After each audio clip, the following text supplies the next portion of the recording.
สวัสดีครับพี่น้องเบิดสุภูสุคนเนาะมือนี้เบายอดกะได้มาอยู่กับเบาสมหมายสวัสดีครับเบาสมหมายครับผมสวัสดีครับคือจังได้ยินข่าวเนาะได้ยินข่าวว่าเบาสมหมายนี่มาทำงานไทยแล้วนะและทางบ้านโทรมาบอกเบาสมหมายแมนว่านายจ้างจีนอยากได้คนงานเนาะเพราะว่าญาติเบาสมหมายทำงานอยู่หั่นพี่น้องอยากได้คนงานว่า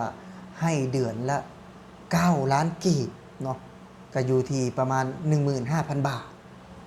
ซึ่งว่าตอนนี้บาสมัยทำงานในไทยได้เดือนละ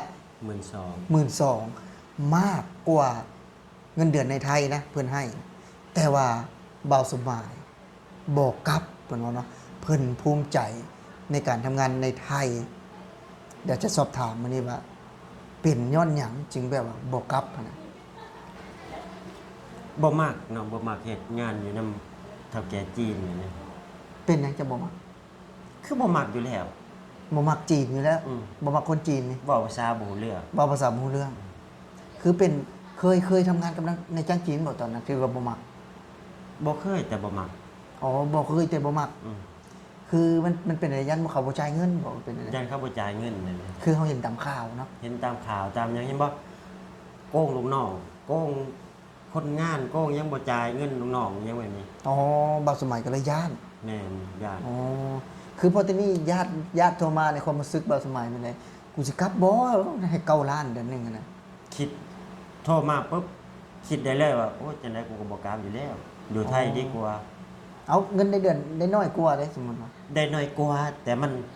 สบายใจเฮาแล้วก็สะดวกเฮา ไปใช้ก็สะดวกเนาะ ไปใช้ก็สะดวก คืออยู่บ้านเฮาก็ค่าใช้จ่ายก็หลายนะ แม่น เนาะบางสมัยเนาะ มันแพงอยู่เงินเดือน แต่ว่ามันสู้อยู่ที่บ่ได้ความสบายใจ กินอยู่มันสบาย เอาเป็นยังจังว่าอยู่ปีสบายใจกว่า สบายแหล้วเนาะนายจ้างก็ดีทำงานก็ดีมุงเหตุการณ์เห็นงาน ห้องเช่าเข้าบ่ได้ซื้อห้องบ่ได้เช่าเข้าบ่ได้ซื้อ อ๋อ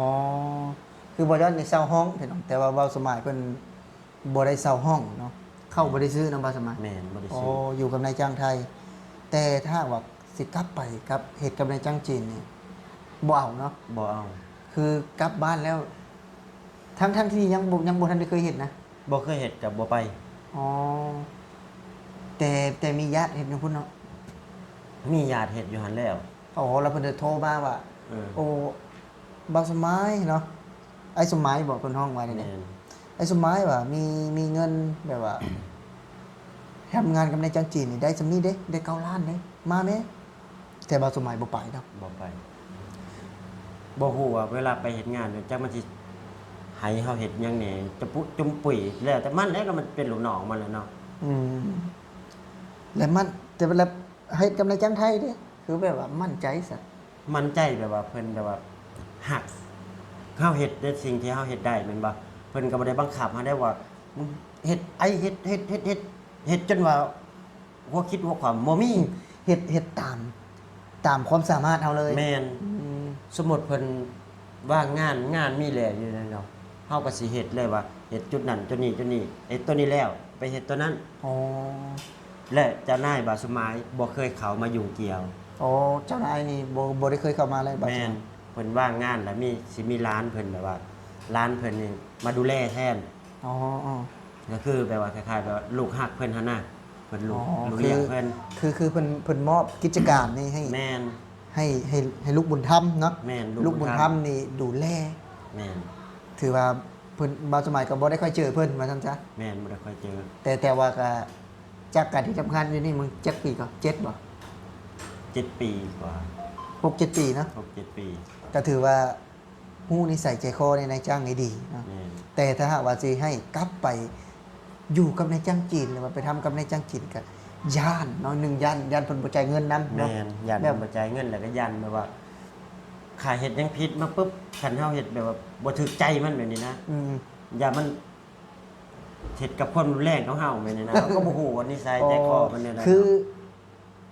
บ่เคยเฮ็ดว่าซั่นซะเนาะ แม่น บ่เคยเฮ็ดแต่ได้ยินแต่ข่าว ได้ยินแต่ข่าว ได้ยินแต่ข่าว ได้ยินแต่ข่าวได้เห็นแต่ใน คลิปในโทรศัพท์เวลาเขาเอาลงคลิปโอ้ยนายจ้างจีนอย่างนั้นสิโป้งลูกน้องเมื่อคมคูลูกน้องบ่จ่ายเงินลูกน้องแบบนี้ คือแบบว่า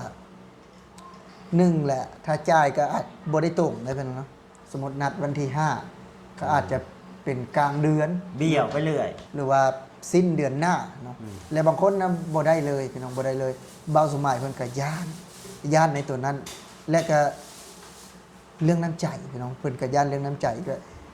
ย่านบ่คือในจ้างไทยเนาะแม้แต่ว่าให้เงินน่ะหลายกว่า 2-3,000 บาทเนาะลื่นนะในจ้างจีนให้นะเพราะว่าเพิ่นขาดคนงานเพิ่นขาดคนงาน เพราะว่าคนงานที่อยู่บงหันก็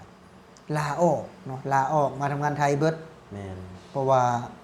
อาจบ่จักคิดว่าเนาะเงินเดือนได้หลายก็อาจจะการบริการหรือว่าการแบบว่าเทคแคร์ลูกน้องบ่ดีเนาะบ่สมัยเนาะ มันอาจสิบอกผมบางทีก็เข้าก็ซื้อค่าน้ำค่าหยังก็ต้องจ่ายเองเด้ อ๋อ แต่พอมาไล่ทบทวนเบิ่งแล้วปุ๊บเอาไปเอามาบ่ได้เหลือซ้ำเด้ซ้ำหนึงครับ อืมก็คือแบบว่าบ่โอเคว่าซั่นซะนะ บ่โอเค คือทำงานในไทยนี่โอเคกว่าเนาะ โอเคกว่า ถ้าหากว่าพอกลับไปก็หนึ่งละอาจจะหลายๆสิ่งหลายอย่างเนาะหรือว่าย่านแบบว่านิสัยนะของในจ้างจีนนะที่แบบว่า แมนนิ ของ สัย คนจีนนี่แหละเนาะที่แบบว่ามักใช้ความรุนแรงเนี่ยบอกสมัยเพิ่นก็เลยย่านเพิ่นก็เลยย่านเพิ่นเลยแบบว่าบ่กลับเนาะบอกสมัยจะทำงานในไทยนะ ทำงานในไทย ทำงานนี่บอกสมัยนี่คิดว่าทำงานในไทยนี่อีกจักปีจังสิกลับบ้านจังสิกลับไปอยู่บ้านนะอีกจักปี10บ่ ถ้าประมาณ10 ปีพุ่นแหละนั่นจังสิกลับเนาะ 10 ปีเนาะ เฮ็ดไปเรื่อยๆจนว่าเจ้าของเริ่มแบบว่าสิบ่ไหวแล้วพุ่นแหละ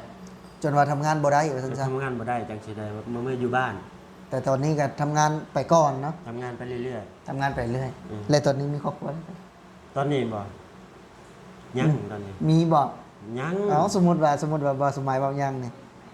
ถ้าเกิดมื้อใดมื้อหนึงเนาะมี เฮาก็สิบอก FC เพิ่นน่ะว่ามี บอกว่าเมียมีเมียบ่สมัยเบิ่งอยู่เอาสมมุติว่าบ่สมัยมีเมียละตัวนี่เอา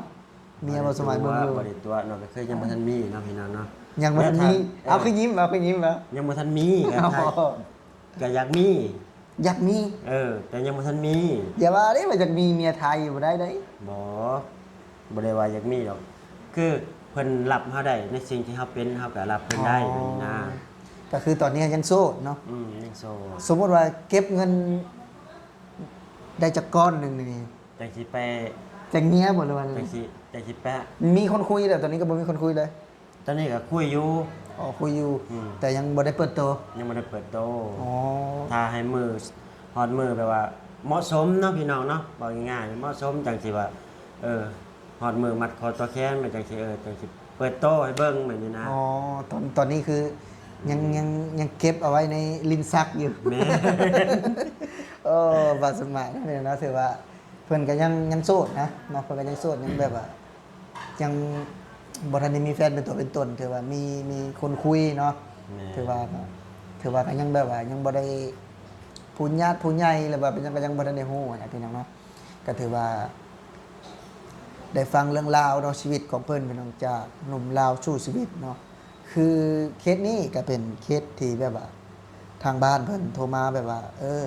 อยากให้ไปทำงานครับในยังจีนนะเงินเดือนได้หลาย9ล้านกีบเนาะพี่น้องก็อยู่ที่ประมาณ 15,000 บาทเนาะแต่เป็นเงินบาทไทยเนาะตอนนี้เพิ่นได้เนาะบ่าวสมัยแต่ว่าเป็นหยังบ่าวสมัยยังอยู่ในประเทศไทยนะหนึ่งนั่นก็คือเรื่องวันหยุดเนาะบ่าวสมัยเนาะ แม่ เดือนหนึงหยุดจักวันกับบ่าวสมัย เดือนหนึงหยุดเกือบ8 วัน แปดวันเนาะ อืม เดือนนี้ก็ได้หยุดหลายกว่านึงหมู่เนาะ หยุดหลายแล้วเดื อ๋ อ อน นี้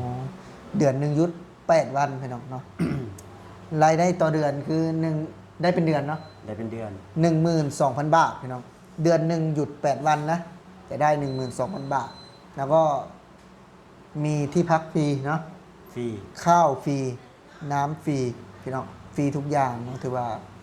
เป็นอีกหนึ่งเรื่องราวของหนุ่มลาวเนาะแต่สำหรับผู้ใดที่เข้ามาติดตามเนาะหรือว่ารับชมคลิปบ่าวยอดเนาะก็ฝากไปติดตามช่องบ่าวสมหมายพี่น้องบ่าวสมหมายพาทัวร์เนาะซึ่งว่าบ่าวยอดนี่ก็ไปออกคลิปของบ่าวสมหมายหลายเทื่อนะแล้วก็มาเจอกันถือว่าสนิทกัน แต่มีอย่างหนึ่งที่บ่าวสมหมาย เฮ็ดให้บ่ยอดแบบว่ายังค่ากระใจนั่นคือจำสื่อซองบ่ยอดบ่ได้เนาะบ่ยอดออกไปออกซองบ่ครับบ่ซองมาบ่สมัยเว้ายังบ่ถือเนาะว่ายังบ่ถืออยากให้ FC คอมเมนต์ว่าจริงบ่ที่บ่ยอดว่าบ่สมัยบ่ชื่อซองบ่ยอดเนาะก็สำหรับคลิปนี้เนาะบ่ยอดกับบ่สมัยสิขอลาพี่และน้องไปก่อนพี่น้องสวัสดีครั สวัสดีค บ รับ